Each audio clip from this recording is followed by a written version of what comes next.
আজকে যারা বিএনপি এবং জামাত আছে আমাদের এই সংসদে, তাদেরকেও বিভিন্ন সময় তাদেরকে হত্যা করার সম্মতি উৎপাদন করেছে কিছু মিডিয়া এবং কিছু নামদারি সাংবাদিক। মাননীয় সদস্য আবুল হাসনাত, কুমিল্লা 4। ধন্যবাদ মাননীয় স্পিকার।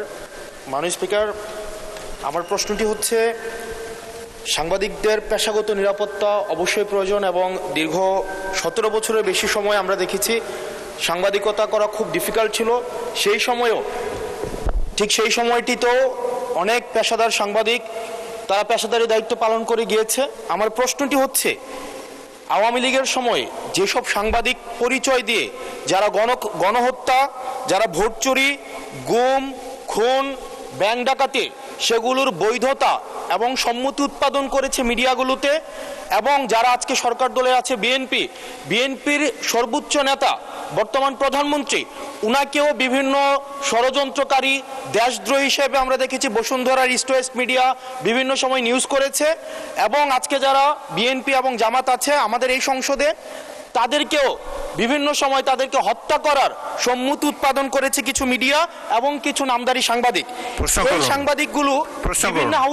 এই সাংবাদিকগুলোকে বিভিন্ন হাউজে আবার এখন বর্তমানে পুনর্বাসন করা হচ্ছে। এই জুলাইয়ের পরে এখন টিভি থেকে জুলাইয়ের পক্ষের যারা সাংবাদিক ছিল তাদেরকে বের করে দেওয়া হয়েছে, সময় টিভিকে দখল করা হয়েছে। ইস্ট ওয়েস্ট মিডিয়া অর্থাৎ বসুন্ধরা গ্রুপের যে মিডিয়াগুলো রয়েছে তারা প্রতিনিয়ত আওয়ামী লীগের পক্ষে সম্মতি উৎপাদন করে যাচ্ছে। গতকাল মাইকে ঘোষণা দিয়ে ছাত্রদলকে নোয়াখালীতে মাইকে ঘোষণা দিয়ে পিটিয়েছে, সেটাকে উদযাপন করতে দেখা গিয়েছে বসুন্ধরা ইস্ট ওয়েস্ট মিডিয়াকে এবং কিছু টকশোজীবীদেরকে। আমার মাননীয় মন্ত্রীর কাছে প্রশ্নটি হচ্ছে, এইসব যারা এই গুম খুনের বৈধতা উৎপাদন করেছে, ভোট চুরির বৈধতা উৎপাদন করেছে, গণতন্ত্রের পক্ষে যারা ছিল তাদেরকে হত্যাযোগ্য করে তোলা হয়েছে, এইসব সাংবাদিক, নামধারী সাংবাদিক এবং এই মিডিয়াদের বিপক্ষে বা কি ধরনের আইনি ব্যবস্থা নেওয়া হবে, আইনি ব্যবস্থা আদৌ নেওয়া হয়েছে কিনা, কেন তাদেরকে আবার পুনর্বাসন করা হচ্ছে, সেটির আইনগত কি ব্যাখ্যাটি কি, সেটি এই সংসদের সামনে উপস্থাপন করার জন্য অনুরোধ জানাচ্ছি। ধন্যবাদ। Our friend and opposition member একটি প্রশ্ন করলেন না, কয়টি প্রশ্ন করলে ফেলেছি। আমরা একটি কথা বলতে চাই, গণমাধ্যমের স্বাধীনতা রয়েছে, তবে দেশের প্রচলিত আইন অনুযায়ী সকল যারা এই গণতন্ত্র সমুন্নত রাখার বিপক্ষে কাজ করবে, গণতন্ত্র ধূলিসাৎ করার কাজ করবে, কোনো সন্ত্রাসের কাজ করবে, সে যেই হোক, সে আইনের ঊর্ধ্বে না, তার বিরুদ্ধে প্রচলিত আইনে ব্যবস্থা নেওয়া হবে। সেটি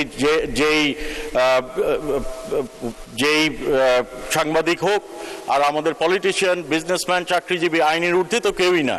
কাজেই কেউ যদি আইনের বিপক্ষে কাজ করে তার বিরুদ্ধে বাংলাদেশ জাতীয়তাবাদী দলের নেতৃত্বে যে সরকার গঠন হয়েছে, মাননীয় প্রধানমন্ত্রীর নেতৃত্বে যে সরকার গঠন হয়েছে, সেই বিরুদ্ধে নিশ্চয়ই প্রচলিত আইনে ব্যবস্থা গ্রহণ করা হবে। ধন্যবাদ মাননীয় স্পিকার।